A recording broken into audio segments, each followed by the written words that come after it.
Est-ce que j'ai ouvert tous les enregistrements? Yes. Ouh là là, à partir de maintenant, il ne faut plus rien dire. Non, est-ce que j'ai ouvert tous les enregistrements? Oui. Bah, une fois que tu as autorisé, tout le monde est autorisé. Oui, tout à fait. Il n'y a pas de problème. Hein. Absolument. Bonsoir tout le monde. Bonsoir. Bonsoir, bonsoir. Voilà, voilà. J'ouvre les enregistreurs. Est-ce que, voilà, j'ouvre les enregistreurs. Donc, vous êtes autorisés à enregistrer toutes mes élucubrations. Est-ce que, avant de commencer à ouvrir le bal, est-ce que tout le monde m'entend? Oui. Yes. Oui. Bonjour. Bonjour, bonjour. Lève la main celui qui ne m'entend pas. Et voilà, c'est ça. Ouais, donc ça va. Donc, tout le monde m'entend, ça va. Ça m'a rappelé. Jean-Claude, comment ça va à Annecy? Bien. Voilà, est-ce qu'il fait jour? Parce que chez nous, à Genève, il fait nuit, mais à Annecy, il fait jour encore ou pas? Est-ce qu'on est un peu plus au sud déjà? Oui, oui, c'est sûr. Pour ça. Non, non, il fait toute nuit quand même, aussi. D'accord. Même punition alors. Même punition. Ouais, je comprends. Bon, mes chers amis, trêve de plaisanterie, l'heure est grave. On va travailler sur le texte de Vaïra, chapitre 18. Est-ce que tout le monde a un texte sous les yeux?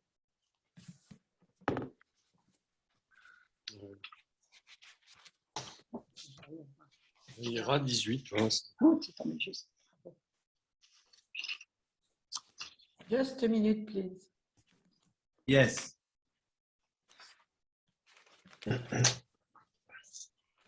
Tu vois rien.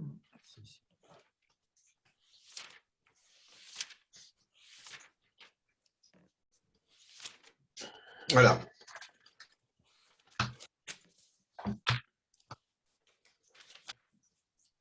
Bon, pour l'instant, on est 16, 17, 18. Ah, il y a des gens qui arrivent encore. 18, c'est un bon chiffre.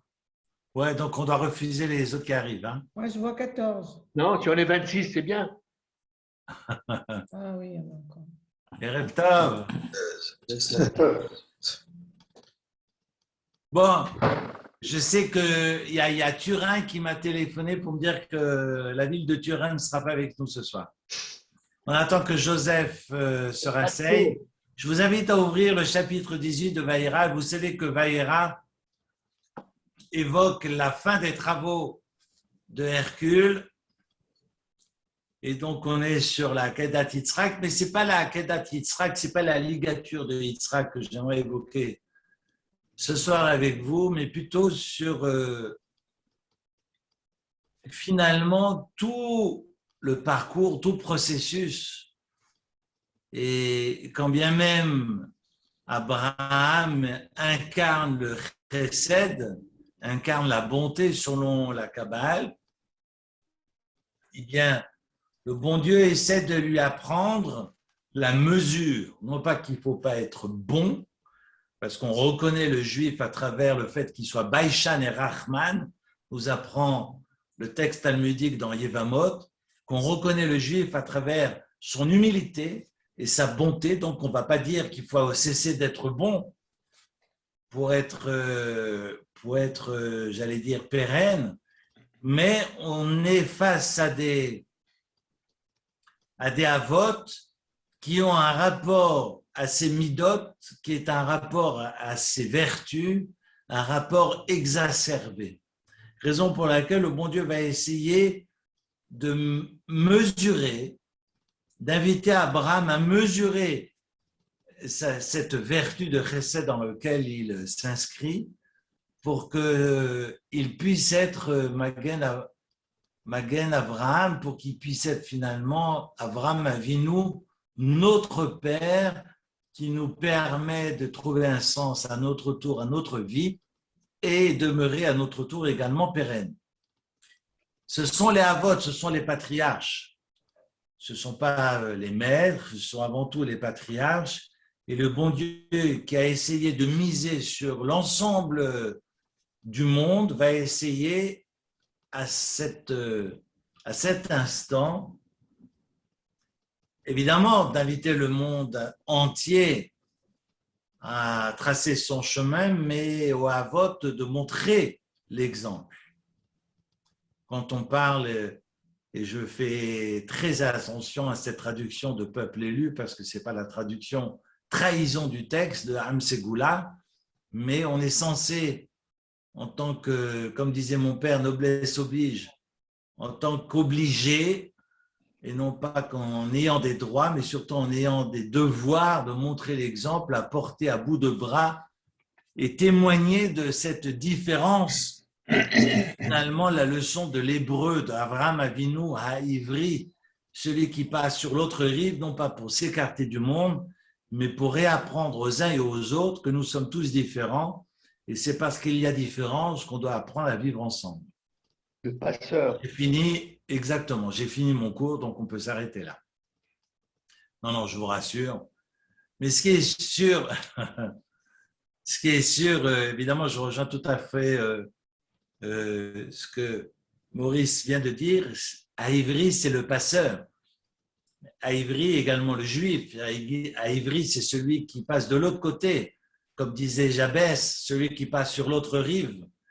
Mais je ne passe pas sur l'autre rive pour m'isoler, pour m'écarter. Je passe sur l'autre rive pour réapprendre l'importance de la différenciation. On est tous différents les uns des autres et c'est parce que nous sommes tous différents les uns des autres que nous devons apprendre à vivre ensemble et le juif doit montrer l'exemple. Vaste programme. Bon, j'en reviens maintenant à l'histoire de Vaïra. Nous avons une paracha qui fait l'objet d'un terrible paradoxe, comme dit Rav Shaul David Bochko, que j'aimerais évoquer ce soir et qui m'a ouvert les fenêtres sur le texte du Zohar que j'étudie depuis une semaine, sur un passage dans la paracha sur lequel nous allons nous arrêter. Nous avons donc au début de la paracha ces trois anges qui viennent rendre visite à Abraham Avinu, entre Michael, Gabriel et Raphaël. Voilà que le bon Dieu monte la température du soleil pour qu'Abraham ne soit pas dérangé par les visites. Et lui qui incarne l'hospitalité, qu'on ne comprend pas, qu'il ne puisse pas inviter du monde à sa table aujourd'hui. Et donc on est au troisième jour de la circoncision, le jour le plus douloureux d'après nos sages. Et donc, il va envoyer ces trois anges pour que ces anges puissent répondre à son envie d'hospitalité. On est le soir de Pessah. Rappelez-vous que dans la Haggadah, après la lecture de Hallel, nous allons réciter Belel Chag Pessah, tous les événements historiques qui se sont déroulés le soir de Pessah, et entre autres l'accueil de ces trois anges. Certains diront qu'il était Sfarad parce qu'il leur a proposé, d'après Rashi, de la moutarde, un peu de boutade ce soir, non pas de boutade, pardon, de moutarde pour l'occasion. En tous les cas, évidemment, ce n'est pas le débat de savoir si Abraham était Ashkenaz ou Séfarade. Mais vous savez qu'évidemment, les Séfarades mangent de la moutarde, prennent de la moutarde le soir de Pâques. Je reviens à mes moutons. Donc, on a le soir de Pessah l'accueil de ces trois anges, où l'un vient annoncer la naissance un an plus tard de Yitzhak. Certains diront que ce n'est pas un ange, que c'est la Shrina.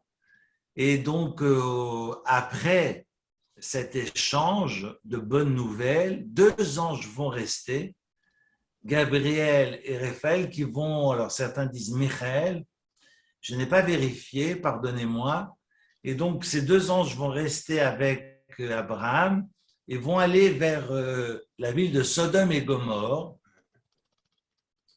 pour extirper Lot de la ville et sauver sa peau à l'insu d'Abraham, parce que quand Abraham va être dans ce débat, dans cette disputation avec le bon Dieu, il ne sait pas que Lot sera sauvé. Ce que Abraham veut surtout auprès de Dieu, c'est de sauver la ville tout entière au cas où il y aurait donc des tzadikim, des justes dans la ville, il a lieu évidemment de sauver l'ensemble de la population. On a donc Abraham qui est un homme charitable entre tous, qui va recevoir donc ces 3 étrangers comme des princes. Il va leur demander de se laver les pieds, les mains, et ensuite leur donner à manger, et ensuite leur proposer le gîte, le couvert d'abord et le gîte. C'est intéressant que Lot, lorsqu'il va recevoir ses anges, il va d'abord leur offrir le gîte et ensuite va parler de laver les mains et les pieds, parce qu'il avait peur que si les habitants de Sodome découvraient que ses invités avaient passé la nuit, donc avaient les pieds propres et les mains propres, mettait en péril sa vie. Un passage intéressant toujours de vérifier l'ordre des mentions que l'on a dans l'accueil d'Abraham et dans l'accueil de Lot plus tard lorsqu'il va recevoir ses anges. On a aussi une leçon magnifique parce qu'on sait qu'Abraham aurait planté un arbre pour accueillir ses invités et Échelle est l'acronyme Aleph Shin Lamed est l'abréviation de Achila, Shetia et Lévia. Et donc, nous apprenons à travers l'accueil d'Abraham qu'il ne suffit pas de nourrir les invités, leur donner à manger et leur donner à boire, mais il faut aussi les raccompagner. Il ne suffit pas de donner le couvert, encore faut-il, lorsque vous êtes à table, alors au revoir, vous trouverez la porte au fond à gauche. Non, il faut se lever et raccompagner les invités et faire même quelques pas dehors. J'ai eu l'expérience en Israël. J'aime bien parler d'expérience parce que la Torah insiste beaucoup sur l'expérience de manière générale, parce que les choses n'ont de sens que si elles sont vécues, si l'expérience est présente. Je lisais un texte sur l'expérience cet après-midi. Pour moi, c'est évidemment ferait l'objet d'un cours entier. Donc, il est important de faire quelques pas avec l'invité, même de marcher à l'extérieur avec lui, raison pour laquelle il y a ce Lamed, qui est la dernière lettre de Échelle, Achila, Shetia et Lévia, qu'il faut marcher avec la personne à l'extérieur du domicile, raison pour laquelle dans le texte, on voit qu'Abraham va marcher avec les anges, il va faire quelques pas avec eux, et c'est d'Abraham qu'on va apprendre l'accueil dans tous les sens du terme. C'est pareil que dans le deuil, Eric. On doit Absolument. accompagner le cercueil quelque part. Et on dira même que c'est la plus belle des charités parce que la personne que l'on accompagne ne pourra jamais nous remercier. Ok. C'est une mitzvah extraordinaire de pouvoir accompagner une personne à sa dernière demeure. Et on dira que la Lévia, dans le cadre du deuil, est une mitzvah charitable la plus belle parce que le défunt ne pourra jamais nous dire merci. Alors, je continue. On a donc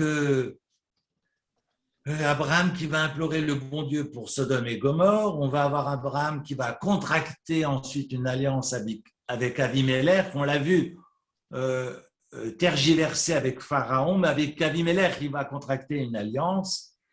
L'un de ses puissants voisins, Avimelech, père et roi, comme le sera plus tard le père et roi de Perse et le père et roi de l'Égypte dénommé Pharaon, eh bien, Abraham va contracter une alliance avec lui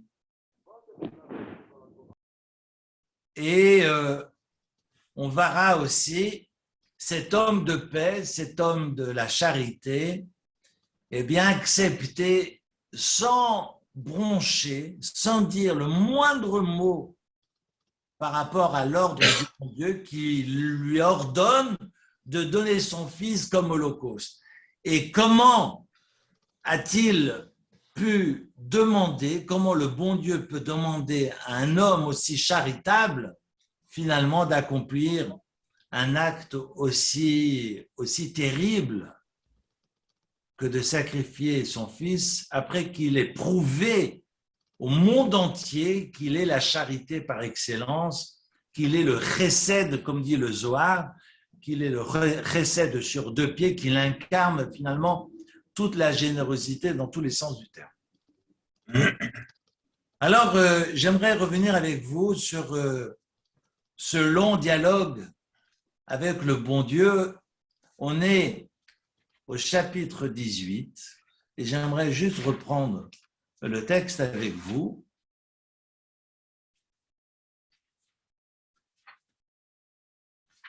Verset 23 au chapitre 18. Les hommes donc, Misham Anashim Vayelechu Sedoma, on voit que les anges vont marcher vers Sodome et Abraham se tient au Denu Omed Lifnei Hashem. Il y a un tikkun sofri, mais bon, je ne vais pas rentrer dans ces détails kabbalistiques, mais on a un Abraham qui est debout devant Dieu. Et Abraham qui est debout devant Dieu va commencer un marchandage, et ce marchandage est incompréhensible, incompréhensible. Y aurait-il pas 50 justes, y aurait-il pas 45 justes, y aurait-il pas 30 justes, 20 justes, 10 justes? C'est quoi ce marchandage et pourquoi le bon Dieu rentre dans cette discussion? Et quand Abraham va arriver à 10, eh bien, il n'a plus de terutzim, il n'a plus d'arguments. Et donc, le débat est clos et le bon Dieu retourne à sa place, si j'ose dire. Mais surtout, et on va s'arrêter sur ce passage du texte où on a un Abraham qui retourne Shav Limkomo, qui retourne lui aussi à sa place. Et le Zohar va s'arrêter sur Shav, qu'on a un Abraham qui retourne finalement à sa place initiale. Et il y a une erreur au regard des sages. Je vais reprendre le texte dans les mots. Vayigash Abraham, au verset 23 du chapitre 18, Abraham s'approche devant Dieu et il lui dit Ha'af tipet tzadikim racha, est-ce que tu vas anéantir le juste avec le mécréant? Ou là, yesh hamishim tzadikim betor chayir, peut-être il y a 50 justes à la ville, dans cette ville. C'est intéressant d'ailleurs qu'il soit marqué betor chayir, pas bahir, pas dans la ville, à l'intérieur de la ville. Parce que si je veux être juste, je ne peux pas m'enfermer en haut des voirons. Je ne peux pas m'enfermer en haut de l'Himalaya. Ah, je suis injuste dans l'univers, je suis injuste dans le monde. Oui, mais si tu es enfermé dans ton monastère, ça ne sert à rien. Gornisht, mit gornisht, hein, comme chante notre môme. Non, gornisht, mit gornisht, c'est la version de rien, je ne regrette rien. Mais je trouve que ça sonne mieux en yiddish. Gornish, mit gornish, enfin bref. En tous les cas, voilà que si, trêve de plaisanterie, si nous avons un tzaddik qui se prétend tzaddik et qui s'enferme en haut, au pic du sommet de la montagne, comme disait Gad Elmaleh, ça ne sert à rien, raison pour laquelle la Torah nous dit Betor, à l'intérieur de la ville. Betor Chaïr. Vous savez, je fais juste un aparté. On raconte dans la Gemara de Shabbat, page 55, que le bon Dieu veut détruire Jérusalem et demande donc à Gabriel, demande à l'ange de la mort, et d'abord à Gabriel, d'aller marquer d'un tave de sang sur la tête des impies et un tave d'encre sur la tête des tzadikim, pour que l'ange de la mort distingue les justes des mécréants. Pourquoi un tav? Parce que le tzaddik, si on lui met tav, ça veut dire qu'il sait tout de Aleph à tav, de A à Z. Et l'ange lui dit, mais pourquoi tu veux épargner les sages? Et donc, le bon Dieu va lui dire, parce que les sages sont des tzaddikim, mais l'ange lui dit, oui, mais il n'empêche, ils n'ont rien fait comme ce fut le cas de Noé, ils n'ont rien fait pour changer le dérer des impies. Les mécréants sont restés mécréants, mais si un sage était venu vers eux leur dire, mais repentez-vous, non pas se rependre, hein, mais repentez-vous, peut-être qu'ils auraient changé intérieurement de comportement, d'attitude. Et le bon Dieu de dire, oui, mais ça n'aurait rien changé parce que si les tzadikim leur avaient parlé, ils n'auraient pas changé. Parce que je sais qu'ils seraient restés complètement têtus dans leur attitude, dans leur comportement. Et je trouve ce passage talmudique magnifique parce que le malach lui dit, mais toi, bon Dieu, ça tu le sais. Tu sais d'avance ce qui va se passer. Mais les tzadikim, eux, ils ne savent pas. Donc pourquoi ils n'ont pas essayé de changer le cours de l'histoire? Toi, tu sais d'avance que les tzadikim vont tout tenter et ça ne change rien. Mais ça, c'est parce que tu es le bon Dieu. Mais eux, les tzadikim, pourquoi n'ont-ils pas essayé? Eux ne savent pas que finalement, toute tentative serait vaine à l'égard des Réchaïm qui remplissent la ville de Jérusalem. Raison pour laquelle, et c'est un passage qui fait froid dans le dos, le bon Dieu dira, alors que les tzadikim décèdent et qu'ils partent les premiers. Et ça, c'est la destruction de Jérusalem. On est à l'époque romaine. J'évoque ce passage. J'évoque ce passage parce que c'est marqué Betor Haïr. Je ne vais pas digresser parce que sinon on risque de perdre le film, mais c'est marqué. Est-ce qu'il y aurait 50 justes à l'intérieur de la ville? J'aime bien ce Betor, ce vocable Betor à l'intérieur, parce que ce qui est important, c'est que s'il y a un juste, ce juste agit à l'intérieur de Genève et non pas en périphérie. Parce que s'il veut que Genève change, c'est de l'intérieur qu'il faut agir et non pas en périphérie. Ça doit être centripète ou centrifuge, mais de l'intérieur, il faut travailler. Je continue. Est-ce que tu vas anéantir et ne pas pardonner finalement à cet endroit pour les 50 justes qui sont là, Bekirba, à l'intérieur? Khalila lecha, évidemment, chas v'shalom, loin de toi, ma sot kadabarazé, de faire une chose pareille. La mit tzadik imracha, de détruire un tzadik avec un mécréant, vaya katzadik aracha. Khalila lach, ashofet kol haaretz lo yaseh mishpat. Et donc de tuer le juste avec le mécréant, et ce serait pour le juste comme pour le mécréant. Loin de toi, toi qui es le juge de toute la terre, et lo yaseh mishpat, ne ferait-il pas évidemment la justice comme il faut? Et j'espère que tu sauveras la ville. Et l'Éternel de répondre, et même sa bisdom chamishim tzadikim, si je trouve dans Sodome 50 justes, betor chaïr à l'intérieur de la ville, benasati le chol hamakom ba'aburam. Alors évidemment, je pardonnerai à toute la ville, à toute la place, pour eux, grâce à eux. Abraham va continuer. Je sais que je suis poussière et cendre. Ani afar ve'efer, c'est de là que l'expression d'Abraham va naître et va traverser les générations. Ani afar ve'efer, je ne suis que poussière et cendre. Qui suis-je pour m'adresser au Tout-Puissant?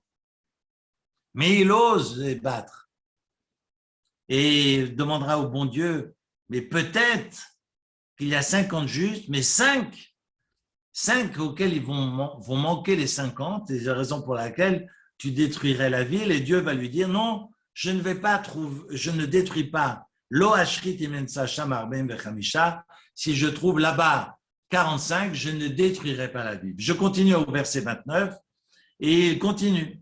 Peut-être se trouve là-bas 40. Je ne détruirai pas si je trouve 40. Peut-être il y a là-bas 30, et Dieu lui dit au verset 30 à la fin, curieusement, c'est le verset 30, je ne ferai pas si je trouve là-bas 30. Je continue au verset 31, je t'en prie, inena o alti le daber. J'ai commencé à parler avec mon maître, mais peut-être peut-être que là-bas il y a 20. Non, je ne les détruis pas pour 20.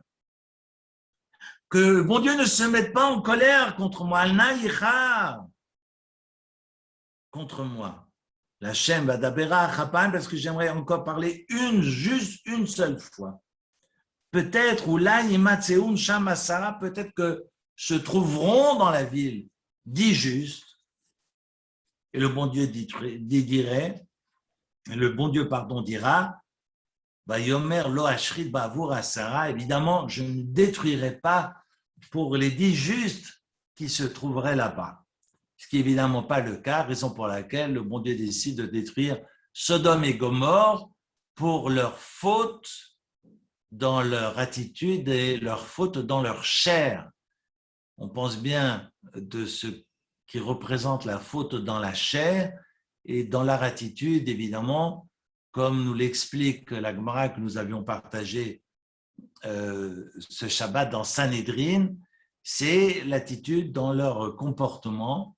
On représente d'ailleurs Sodome et Gomorrhe comme la région la plus riche de la région.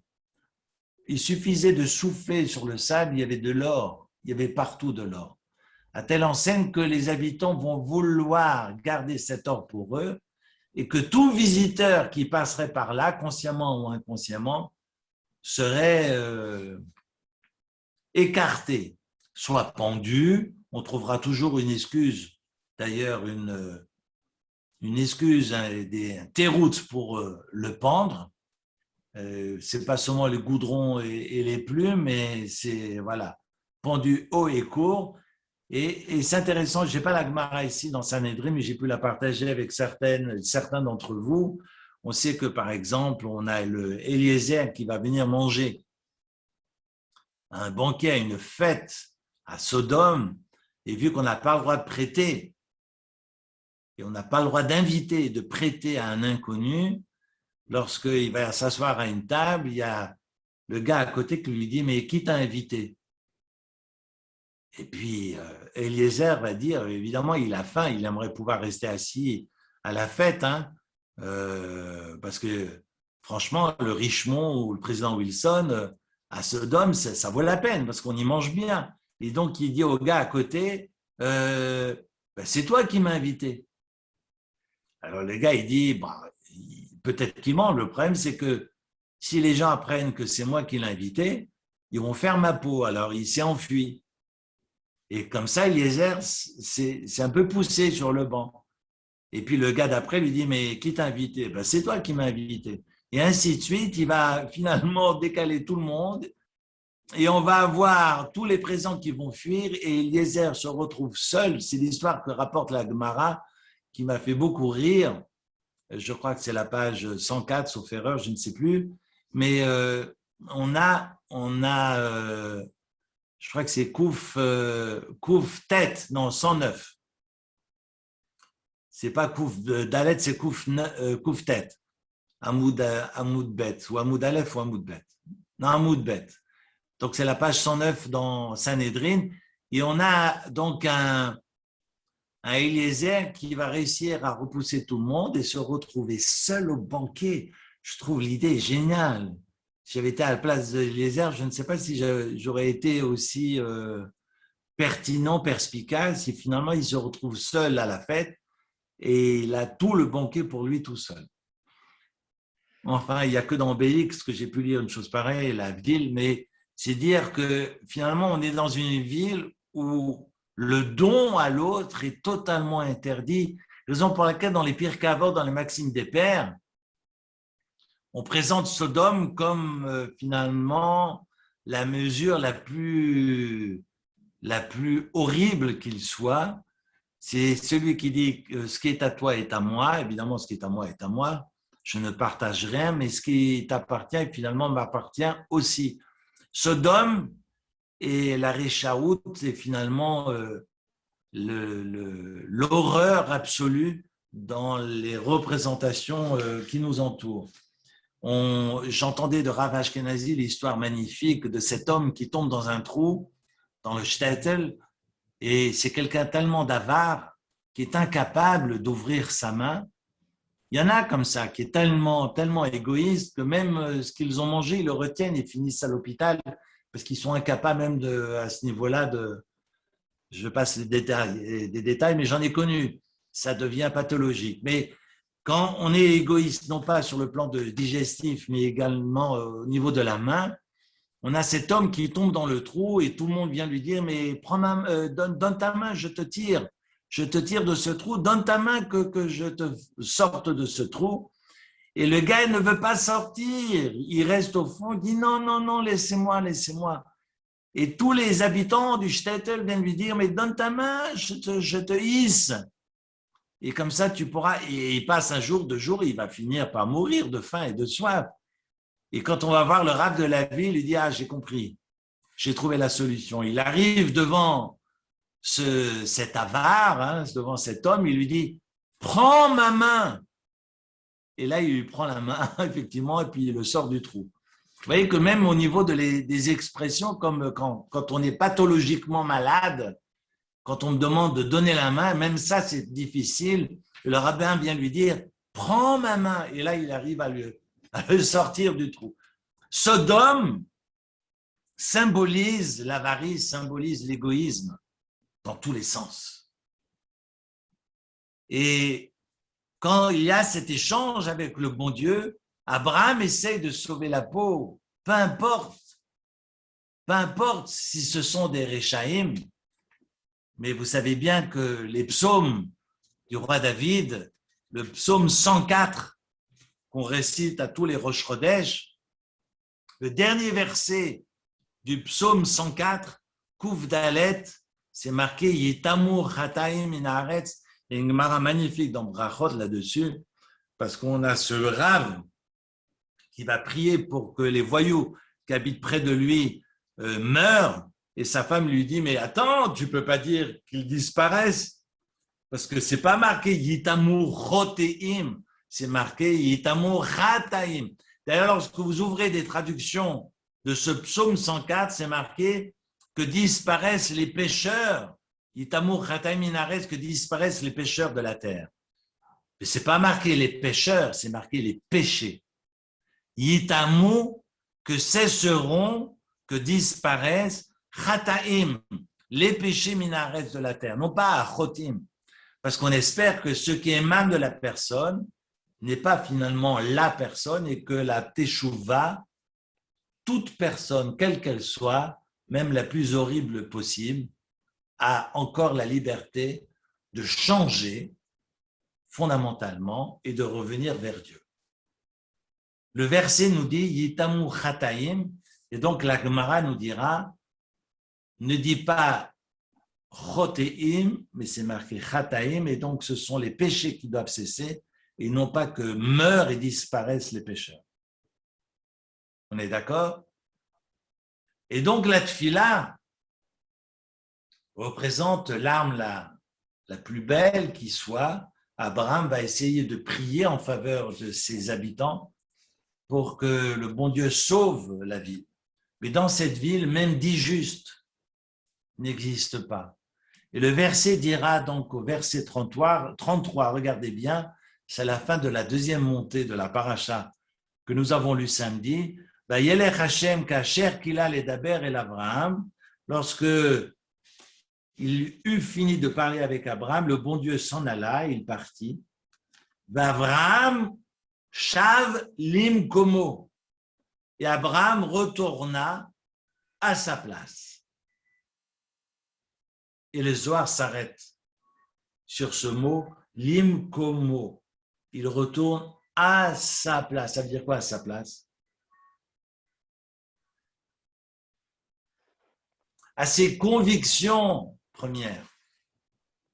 C'est ça qui est sujet évidemment à discussion dans le Zohar, parce qu'on va rappeler la grandeur de Moshe Rabbeinu, qui va débattre aussi avec le bon Dieu après la faute du veau d'or, et qui va dire au bon Dieu, c'est comme ça, tu veux détruire le peuple.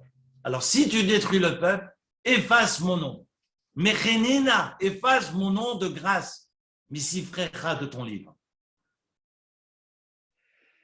Et là, le bon Dieu, évidemment, complètement quoi, si j'ose dire, et va dire, ok, je vais condamner ceux qui ont péché, et on va continuer l'histoire. À ce moment-là, lorsque le bon Dieu va pardonner, c'est la paracha de Kitissa au milieu de l'Exode, lorsque le bon Dieu va pardonner après la prière de Moshe Rabbeinu, Hachem Hachem Kel Rachum, c'est une prière qui ne revient jamais sans rien.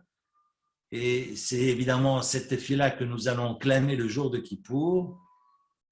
Eh bien, le bon Dieu va permettre encore et encore à ce Ham Israël d'entrer en Terre Sainte. C'est la faute des explorateurs qui empêchera au Ham Israël d'entrer en Terre Sainte. Ce n'est pas la faute du vaudor. Extraordinaire. Extraordinaire. Pour cette question de Avodah Zara, le bon Dieu a pardonné. Il y a une débauche d'ailleurs, il y a toute une débauche qui va découler du Chet HaEgel et je ne veux pas maintenant épiloguer là-dessus. Mais c'est intéressant que le bon Dieu va pardonner, va condamner celles et ceux qui ont fauté directement, mais le Ham va continuer son chemin. Et vu que Moshe a dit « tu m'effaceras de ton livre », le nom de Moshe Rabbeinu n'apparaît pas dans toute la paracha de Tetzavé. Chaque fois, le bon Dieu lui dit « Ata Tetzavé, tu vas ordonner, tu vas faire, tu vas ci, tu vas ça ».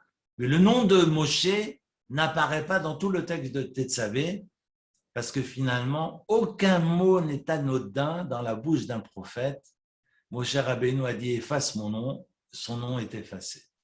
Il va continuer son chemin et puis son nom va réapparaître dans la section qui va suivre, dans Kitissa. Mais dans Tetzavé, son nom disparaît totalement à cause du fait que Moshe ait dit « Mechenina », finalement, tu vas m'effacer, Missifrecha, de ton livre.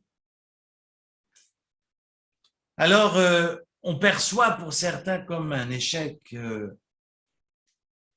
le dialogue de Abraham Avinu, ce qui n'est pas le cas de Moshe Rabbeinu. Et Abraham ne s'est pas engagé comme Moshe Rabbeinu, qui a dit « efface-moi de ton livre, si tu ne pardonnes pas aux enfants d'Israël ». Et d'après Rav Shaul David Boshko, il faut peut-être lire ce passage du Zohar autrement. Il y a peut-être une attente du bon Dieu dans l'attitude d'Abraham Avinu, qui est Kulo Chesed, et que le Kulo Chesed n'est pas eschatologique. Je veux dire, notre salut ne peut s'inscrire dans une démarche ou plutôt dans une tension qui soit Kulo Chesed, entièrement bonté. Raison pour laquelle le pendant de Abraham Avinu sera Sarah, qui représente la rigueur. Et on va avoir cette quête d'harmonie entre d'extrêmes opposés, Abraham et le Chesed, et Sarah et le Din. Évidemment, ces forces vont s'inverser au niveau des enfants, où Yitzhak va représenter le Din, la rigueur, et Rivka le Chesed. Et c'est Yaakov, Titen Emet le Yaakov, qui va essayer de combler, d'être en quête d'harmonie entre ces deux chemins, où chacun est dans un investissement exacerbé, va vouloir trouver, harmoniser, complémentariser ces deux dimensions, mais ne réussira pas parce que s'il avait réussi, le Mashiach serait là. Alors, et ensuite, on va avoir, comme certains l'appellent, cette quête de fraternité. Finalement, ces deux forces se retrouver dans ces relations, je dirais plutôt horizontales, entre Yosef et ses frères, et Enson jusqu'à Rabbi Eliezer, Rabbi Yoshua, Hillel et Shammai. Je reviens un peu en avant et en arrière, entre Rabbi Shimon Bar Yochai et ses pères. Et donc, c'est toujours la question, est-ce que je suis, je dirais, dans une relation d'immédiateté et tout ce qui est autour de moi serait épiphénomène et serait épiphénomène, n'est pas nécessairement, je dirais, obligatoire dans ma constitution identitaire, ou bien je dois passer par l'autre avec un A majuscule pour me constituer et qui est la vision de Yosef. Est-ce que je dois passer par l'autre pour exister ou bien je peux me contenter de cette relation d'immédiateté? Évidemment, je vais revenir sur cette, j'allais dire, cette lecture. C'est évidemment pas simple à comprendre, mais on le verra au fur et à mesure que nous avancerons dans les sections de la Torah, à travers Chayei Sarah, Shabbat prochain, à travers surtout Vayeshev, plus tard, autour de Hanouka, et jusqu'à la fin du Sefer Bereshit. En tous les cas, nous avons un Avraham Avinu qui peut-être n'a pas compris ce que le bon Dieu attendait de lui. Et regardez le verset 18 qui précède au chapitre 18. Regardez 18. Avant de dialoguer avec le bon Dieu lui fait j'allais dire, un programme. C'est plus qu'un programme informatique, c'est un programme de vie, c'est un programme existentiel. C'est son programme à lui. Son programme d'Avraham Avinu, Hayo yiye le goy gadol vatsu b'divrechu vo kol goye haaretz. J'ai essayé de miser sur l'universel, j'ai essayé de miser sur l'humanité entière, et si j'ose dire, je me suis cassé les dents. À présent, je te choisis, parce que si tu refuses ce choix, l'histoire s'arrête là. C'est marqué au début de la Genèse, Behi bare'am, et certains voient dans ce Behi bare'am que la terre est finalement écrite pour Abraham, qui sont finalement, c'est l'anagramme de Behi bare'am, qu'Abraham, s'il refuse sa mission, l'histoire ne peut continuer. Et donc le bon Dieu lui dit très clairement qu'Abraham deviendra sûrement un peuple grand et puissant, et par lui seront bénis tous les peuples de la terre. On va avoir cette, j'allais dire, ce n'est pas centrifuge, mais centripète. C'est-à-dire que c'est de Abraham qu'on va rejaillir la lumière autour, et donc il va lui dire, par lui seront bénis tous les peuples de la terre, et donc le bon Dieu va lui dire, Keidativ leman asher etzavet banav et beto, Veshameru derech Hashem latzot tzedaka ou mishpat lehavi, leman havi Hashem al Avraham et asher diber alav. Je traduis, car je l'ai reconnu, je l'ai connu parce qu'il ordonne à ses enfants, à son foyer c'est vous, c'est moi, qui naîtront après lui, Veshameru pour qu'il conserve, pour qu'il garde, pour qu'il préserve la voie de Dieu qui est quoi? Qui est de faire la sot tzedaka ou mishpat, de faire ce qui est droit et ce qui est juste. La sot tzedaka c'est la charité, et mishpat c'est la justice, mais c'est être dans la justesse, pas seulement dans la justice, parce que c'est marqué tzedek tirdof. L'impartialité m'invite à être dans cette quête de ce qui est juste dans ce qui est juste. C'est pas seulement de chercher ce qui est de l'ordre de tzedek, parce que si je ne fais que ce qui est tzedek, je risque de punir le misérable et l'opprimé, la veuve et l'orphelin. Donc il faut rechercher ce qui est tzedek dans le tzedek. C'est ça être impartial. Et donc la sot tzedaka ou mishpat, de faire la tzedaka et de faire le mishpat, le droit et la justice, est finalement le programme de vie de Abraham et de sa descendance, du Ham Israël. Est-ce qu'Abraham va le comprendre? Pour l'instant, il ne le comprend pas. Dans la lecture de Rav Shaul David Boshko, on revient sur le texte de Zohar, c'est marqué Shav Limkomo, il n'a pas compris. Le bon Dieu attend justement qu'il ne retourne pas à sa place initiale, qu'il ne retourne pas dans sa motivation à vouloir encourager l'humanité entière à embrasser sa vision. Non, tu dois faire ton boulot là, ici, maintenant où tu te trouves, et de cesser de faire du prosélytisme, mais uniquement de porter haut le discours qui est maintenant le tien, la sot, tzedaka ou mishpat. Il ne s'agit plus de faire de l'universel, il s'agit maintenant de faire rejaillir cela, Sot Tzedaka Mishpat, là où tu te trouves.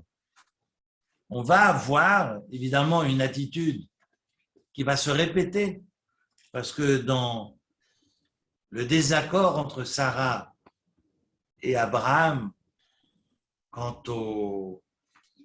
à l'éloignement, au moment où Abraham va faire partir Hagar et son fils Ishmaël, évidemment, c'est Sarah qui l'invite à le faire, parce que Sarah, comme toutes les femmes, voit loin, ce qui n'est pas le cas des hommes en général. Je vous prie de m'excuser. Donc, elles ont cette distinction, et ce sont les Imaot, ce sont les matriarches. Mais c'est valable pour Sarah, c'est valable pour Rivka, c'est valable pour Léa et c'est valable pour Rachel.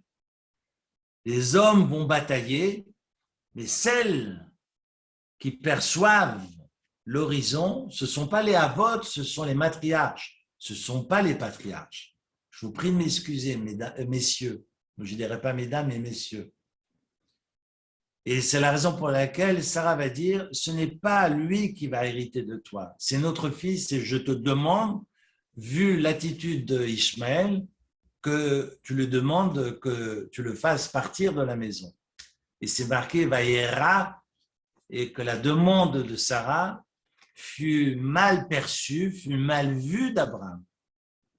Il ne comprend pas, lui qui est dans l'universel. On va avoir, évidemment, il va s'exécuter, et le bon Dieu va lui dire, il faut absolument que tu écoutes la voix de ta femme. On va avoir ce passage avec Lot. Lot, évidemment, a tous les torts, mais on ne jette pas l'opprobre sur les femmes, c'est-à-dire les filles de Lot, mais à Haro sur le baudet, on jette le caillou sur Lot et non pas sur les filles. Vous remarquerez d'ailleurs, j'aime beaucoup cette remarque portée l'autre soir, Shabbat, que nous étions sur le texte. Regardez juste, après la destruction de Sodome et de Gomorrhe, on va avoir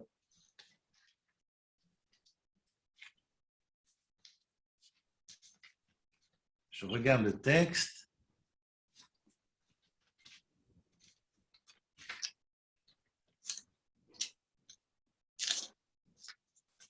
Regardez le chapitre 19.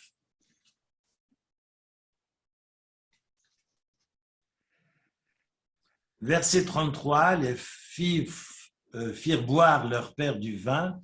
D'ailleurs, quand il est parti avec sa valise, il pensait retrouver la banque UBS de Tsoar, mais vu que c'est une ville qui est proche de Sodome, il a eu peur de prendre des cailloux, de prendre le feu. D'ailleurs, le feu n'intervient que pour les fautes de la chair, C-H-A-I-R. Quand les hommes sont dans la débauche, la condamnation du ciel est la condamnation la plus lourde, qui est le feu. Ça, vous le savez. Quand le bon Dieu punit par le feu, c'est qu'on est dans la faute de Arayot, de Gilou et Arayot, qui est la débauche. Donc, on a un Lot qui va fuir avec sa valise en pensant retrouver une banque cantonale ou une UBS à Tsoar, et puis rien n'y fit parce qu'il a eu peur de mourir dans la ville voisine, et donc il va s'enfermer, il va monter jusque dans les montagnes et s'enfermer dans une grotte, et curieusement, comme dans Noé, il va retrouver une bouteille de vin par terre. Alors je ne veux pas maintenant épiloguer sur ce passage du Zohar, on a cette bouteille de vin, et les filles vont en profiter pour faire boire leur père, pensant que l'humanité entière a subi le feu du ciel et que finalement, il n'y a plus personne de vivant à l'extérieur. Si la femme de Lot était vivante, elles n'auraient pas osé, mais vu qu'elles sont seules avec leur père, elles vont proposer Vatishkav, donc de s'étendre avec leur père. Et c'est ce que le père, après avoir bu, va faire. Et c'est marqué Velo yada beshirva ou vekuma. Il ne saura rien il ne sut point lorsqu'elle s'étendit et lorsqu'elle se leva. Et Uvkuma, à la fin du verset 33, il y a ce point diacritique, comme on dit en bon français, ce point diacritique, vous voyez ce point qui est au-dessus du Vav, à la fin du verset 33 du chapitre 19, Ouais. la lettre Vav avec un point au-dessus, ce point qu'on va retrouver aussi dans le parchemin de la Torah. Vous savez qu'il y a des points qui traînent un peu partout. On sait qu'il n'y a pas de ponctuation, il n'y a pas de voyalisation, il n'y a pas de signe de cantillation dans le parchemin, dans les rouleaux de la Torah, excepté quelques petites curiosités, dont ce point diacritique qui est ce point au-dessus du Vav, qui marque finalement la première relation est une relation évidemment complètement floutée, mais voulue par Dieu, parce que la première fille, l'aînée de Lot, le fait pensant qu'il n'y a personne sur terre et que lorsque cet enfant va naître, elle va admettre sa faute et appeler cet enfant Moab. Et donc, lorsque à l'école internationale, on va demander à l'enfant, comment tu t'appelles? Je m'appelle De Papa. Ça veut dire quoi, De Papa? Oui, ça veut dire que ma mère a couché avec mon grand-père. C'est pour ça que je m'appelle De Papa. Moab. Mais Abba, en d'autres termes. C'est intéressant que, vu qu'elle assume, le bon Dieu lui donnera le salut, naîtra de sa descendance Ruth, qui sera donc l'ancêtre du roi David, père du Mashiach. Ouh là là là, je sème les zizanies. Mais c'était un aparté, hein? Je referme la parenthèse. C'est intéressant, retenez juste une seule chose.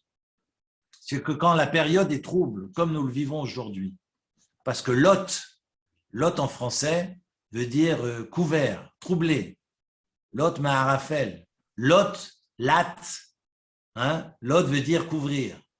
Couvrir d'un voile. Lorsque le temps est voilé, comme c'est le cas aujourd'hui, on ne comprend pas ce qui se passe avec le Covid, eh bien, la première chose qu'il ne faut pas faire, c'est de dire « Ah, comme c'était bien autrefois ».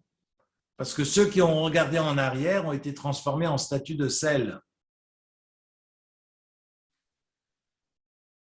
Ce n'est pas moi, c'est le texte de la Torah. Ne te retourne pas. Je ne vais pas rentrer dans le Zohar parce qu'il y avait évidemment le Mashrit, il y avait l'ange de la mort derrière. Et l'ange a dit à Lot qu'il va le dire à sa femme, mais surtout ne regarde pas l'ange de la mort. Elle va regarder en arrière. Et combien sommes-nous à dire, ah, Yachasra, de mon temps dans cette synagogue, c'était magnifique. De mon temps, la communauté, c'était magnifique. De mon temps, dans l'association, on était 200 chaque soir. De mon temps, c'était... Mais on s'en fout. On s'en fout comment c'était de mon temps, de son temps, de notre temps. Ce qui est important, ce n'est pas ce qui s'est passé derrière nous, c'est ce qui va se passer devant nous. Excusez-moi d'être nerveux, mais c'est important de retenir finalement la leçon. Si la Torah n'est pas là pour nous éclairer sur ce que nous vivons aujourd'hui, alors on n'a rien à faire ce soir ensemble. La Torah est là juste pour nous rappeler à l'ordre et nous dire que finalement, la Torah n'est pas là pour nous raconter des histoires, elle est là pour nous raconter notre histoire, ce que nous vivons actuellement. Et ce qui est important, c'est de regarder devant nous, parce que de Lot naîtra le Mashiach. Et donc, il faut se dire et être convaincu que des moments troubles que nous vivons et que nous traversons aujourd'hui, un, il ne faut pas baisser les bras, et deux, naîtra la lumière. Parce que de la fille de Lot naît le Mashiach. C'est pas moi qui le dis, c'est le texte. Je continue, c'était une parenthèse.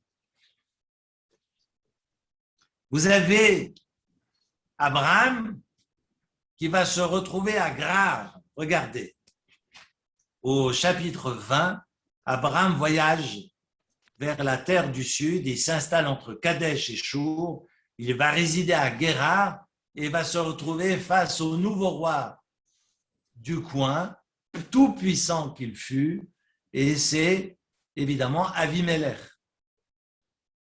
Et Avimelech va prendre Sarah vous connaissez évidemment ses intentions, après que Sarah s'est présentée comme la sœur d'Abraham, donc, monsieur se prend tous les droits, et le bon Dieu vient dans les songes, ce qui ne fut pas le cas avec Pharaon, viendra dans les songes d'Abimelech et lui dira, si tu touches à cette femme, tu es mort, parce qu'elle est une femme mariée.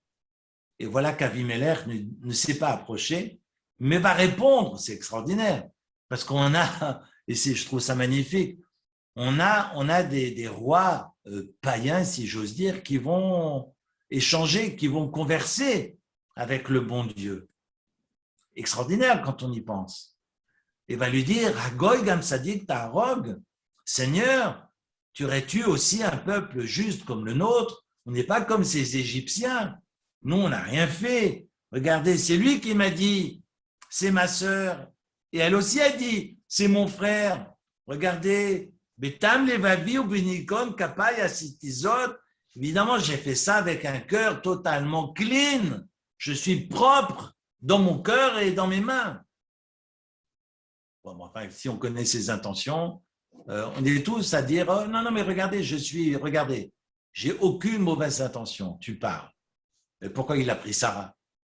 De toute façon, dans toutes nos attitudes, on est intéressé.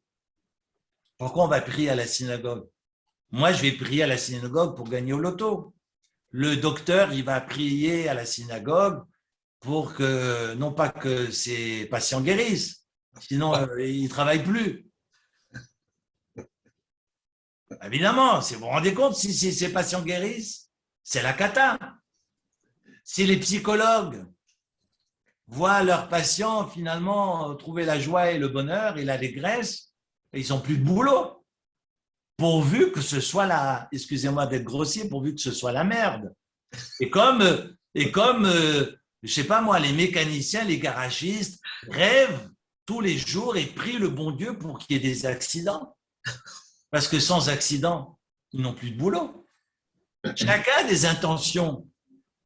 Chacun, évidemment, a des intentions qui sont biscornues. C'est extraordinaire parce que je me suis arrêté sur une Gemara.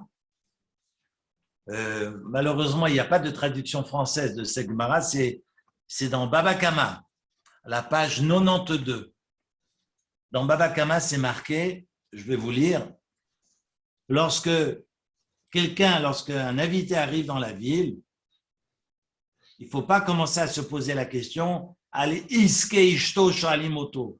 En revanche, aliska achila ou shetia shoalimoto. Quand quelqu'un arrive dans la ville, quand un couple marié de touristes arrive à Beth Yaakov, je ne vais pas dire à monsieur, dis voir ta femme, ses yeux bleus, c'est vraiment des yeux bleus, ce qu'elle porte, c'est une perruque, ce sont ses vrais... Attendez, quand quelqu'un arrive dans la ville, quand quelqu'un arrive à la synagogue, je ne vais pas commencer à faire une enquête sur madame. La première chose que je vais demander, est-ce que tu sais où dormir et surtout, est-ce que tu sais où manger et boire? Le problème d'Avimelech, il dit, oh non, mais moi je suis... Et on est tous pareils. Non, mais moi je suis clean, hein, j'ai aucune mauvaise intention, hein, comme les garagistes et les médecins. Le problème, c'est que la Gemara nous dit dans Baba Kama, lorsque les gens arrivent dans la ville, est-ce qu'on s'est une fois préoccupé de savoir s'ils ont où manger et où dormir? Bonjour l'ambiance. Moi, je peux vous dire qu'à Zurich, tous les Shabbats, à la grande synagogue, il y a une liste de toutes les personnes qui accueillent. Et il y a un tournus. Le tournus, c'est-à-dire que, par exemple, un couple va accueillir les invités de passage, les touristes de passage, une fois tous les 3 mois. Mais il y a un tournus. Et donc, ce Shabbat, c'est la famille Muller qui invite. Shabbat d'après, c'est la famille Ackerman qui invite. Shabbat suivant, etc. Et donc, les gens de passage, vous ne savez pas où aller, ben, ce Shabbat, vous allez chez Muller. Mais ça doit être la base. Et si on n'en est pas encore là, c'est qu'on n'est toujours pas dans l'accueil. C'est la Gemara qui le dit. Et le bon Dieu va répondre à Avimelech, regardez les versets. Dieu lui dit, moi aussi, je sais que dans la simplicité de ton cœur, tu as fait cela, et c'est moi qui t'ai empêché de pécher contre moi. Évidemment, Betam levavecha, on sait que ton cœur est parfait. Le bon Dieu sait exactement ce qui se passe dans nos têtes. Arrêtons de faire les malins. Arrêtons de faire les malins. J'aime beaucoup la réponse du bon Dieu. Oui, tu es pur. Betam levavecha sitazot. Je sais que tu es dans toute la pureté du monde et que c'est dans cette pureté que tu as agi. Mon œil. Alors, je passe évidemment ce passage. Le problème, c'est que on connaît comment va se conclure, il est déjà 9h, mais je vais me dépêcher, va se conclure ce rapport avec Avimelech, parce que, regardez juste la fin du Khamishi, je dirais même la fin du Shishi.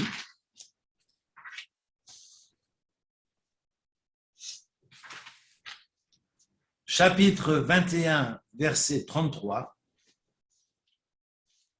Voilà qu'Abraham signe une alliance avec Phichol, qui est donc le chef des armées de Avimelech, et avec Avimelech. Et c'est marqué qu'il va planter un bosquet d'arbres, Biver Sheva. Et il va invoquer là-bas le nom de Shem Hashem, le nom de l'Éternel, et dira que ce Shem Hashem s'appelle Quel Olam, que Dieu est le Dieu de l'univers. Et le Rav Shaul David Boshko va nous dire, l'erreur, elle est là, parce qu'il n'a toujours pas compris. Il ne peut pas se marier avec tout le monde. Il a un boulot à faire, il n'a toujours pas compris. Au nom de l'universel. Nous sommes dans l'amour universel. Au nom de l'amour universel, il faut sauver Sodome et Gomorrhe. Ah, ça ne marche pas? Bon, je continue. Shavli Mukomo, il retourne à sa place. Au nom de l'amour universel, signons des pactes, signons un contrat d'alliance avec contracter cette alliance. C'est d'ailleurs intéressant, comme on dit aujourd'hui en hébreu, on dit koret berit. Quand on fait une alliance, on dit koret berit. Koret, ça veut dire couper. C'est-à-dire, on coupe le lien pour être dans l'alliance. C'est-à-dire que si réellement je suis dans une alliance, il y a une notion de coupure. Que cette coupure permet réellement, on aura l'occasion d'y revenir, qu'il ne peut pas y avoir d'alliance sans coupure. Enfin bref. En tous les cas, il contracte cette alliance et il appelle le lieu au nom de Dieu, El Olam, Dieu de l'univers. Ah, c'est comme ça. Au nom de l'amour universel. Au nom de cet universel, alors tu sais ce que tu vas faire, parce que tu oses parler ainsi, après ces paroles-là, évidemment, vous connaissez tous les Rachis, tous les Midrashim, toutes les Gmarot, même le Zohar, parce qu'il y a plusieurs interprétations de ce Zohar, de ce Devarim Haélé, de ces paroles-là. De quelles paroles parle-t-on? Alors, dans cet esprit, je poursuis évidemment mon propos. Après que Abraham ait pensé nommer le lieu El Olam, Dieu lui dit, d'accord, si tu penses que tout est amour, l'amour universel, alors je vais te demander de sacrifier ton fils. Regardez le texte.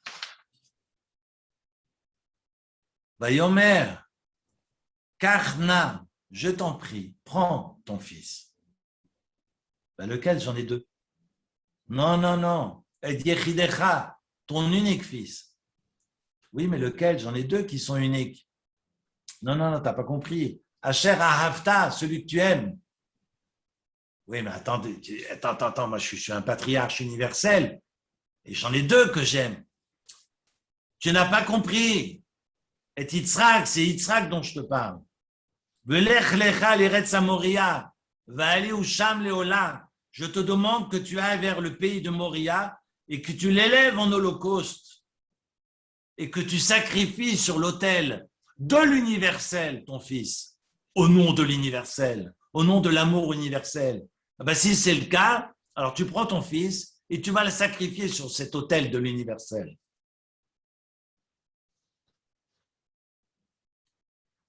Abraham va s'exécuter. Il le prend, son fils. C'est un petit gamin de 37 ans. C'est normal que quand on est un jeune enfant de 37 ans, on dise Amen à son père sans broncher. On est tous d'accord. Et il avance. Et Bayom Ashlishi, regardez au chapitre 22, verset 4, et on a fini dans 2 minutes. Il dit Vaïssa Abraham etena vayaret hamakom erachok. Abraham lève les yeux, il voit l'endroit de loin. Et il va dire à ces jeunes gens qui l'accompagnent, qui sont ces jeunes gens? Eliezer et Ishmaël. D'accord? Eliezer et Ishmaël. C'est Rachid qui nous le dit, qui apporte le Midrash Rabbah. Et donc, il va demander à ces Néharav, à ces 2 jeunes gens, qu'est-ce que vous voyez? Parce que lui, il voit le lieu de loin. Il voit effectivement le mont Moria et la Shrina, la présence divine au-dessus du Moria. Et demande à ces Néharav, vous voyez ce que je vois? Non. Qu'est-ce qu'il faut voir, Abraham? Qu'est-ce qu'il faut voir, maître? Non, mais vous voyez quelque chose de spécial? Non, je ne sais pas, c'est vert. Enfin, j'ai mis Bar Yehuda, ce n'est pas très vert. C'est plutôt jaune, ocre. Non, on ne voit rien de particulier.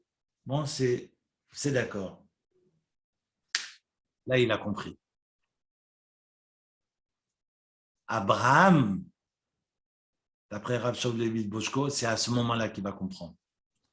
Ça y est, il y a quelque chose qui ne joue plus là. Je suis dans un élan et finalement, je vais dans le mur.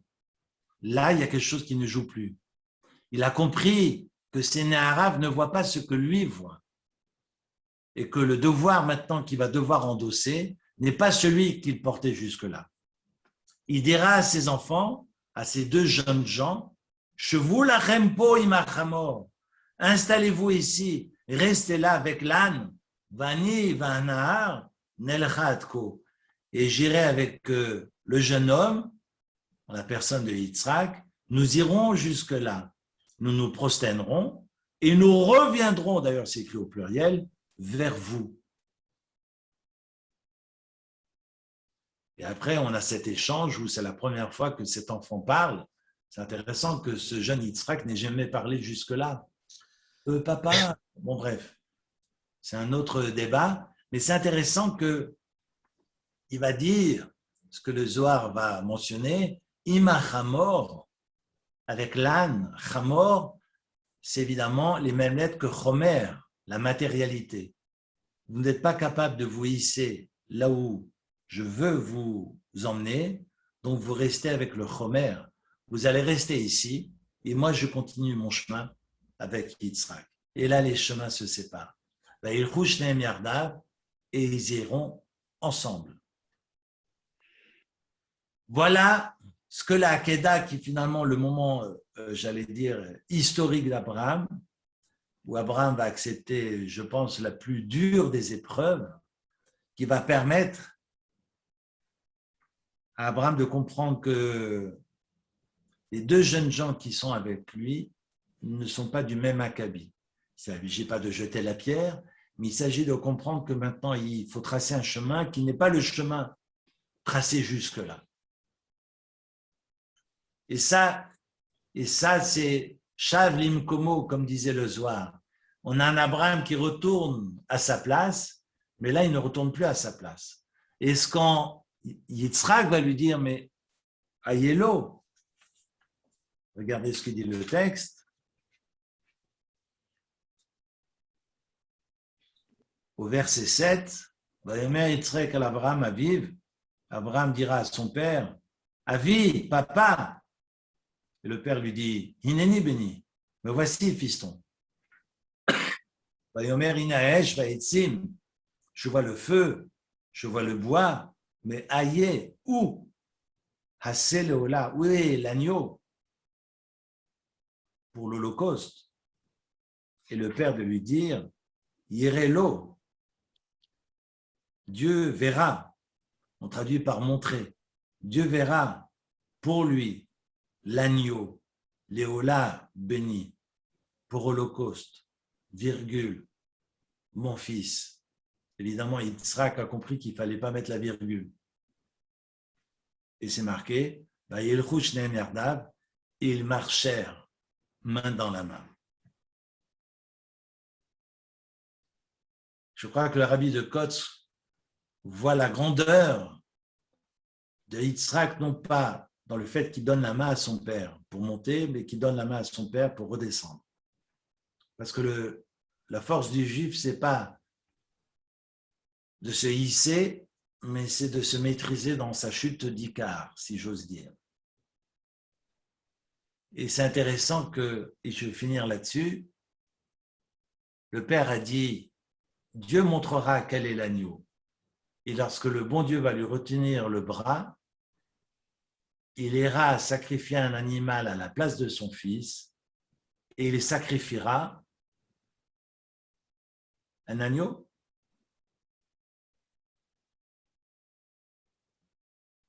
Un bélier. Un bélier. Regardez.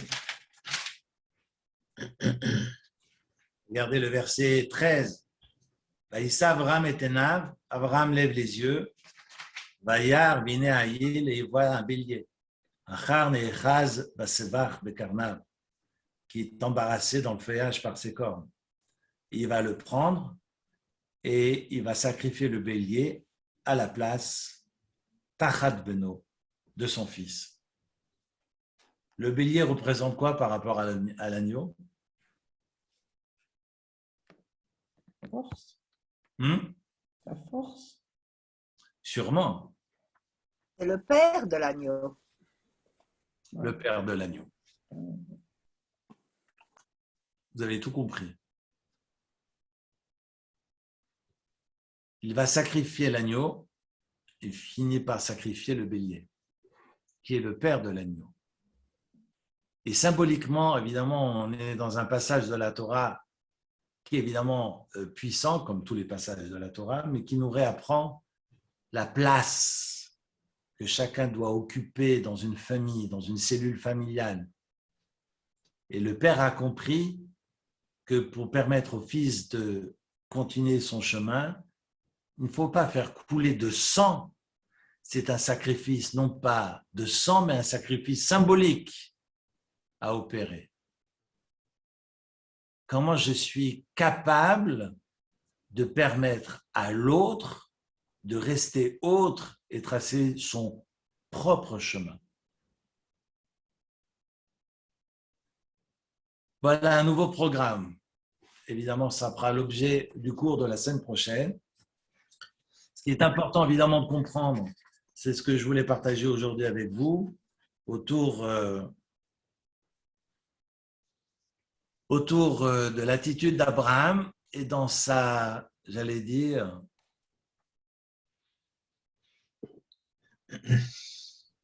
dans le sens qu'il donne à sa Torah.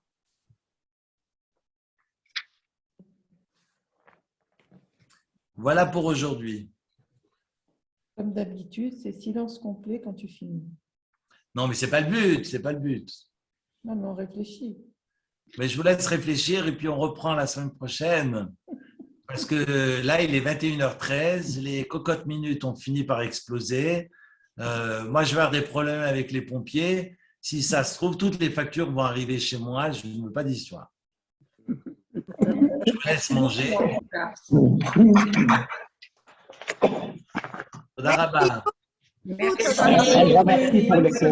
bonne soirée. Merci pour Merci Bonsoir à tout le vous. monde. Et à très très bientôt, très belle semaine. Merci. Et à lundi prochain, 20h. Toda rabba. Merci. Toda rabba. Bye. תודה רבה, ערב טוב. ערב טוב. ערב טוב. Laïla Tov.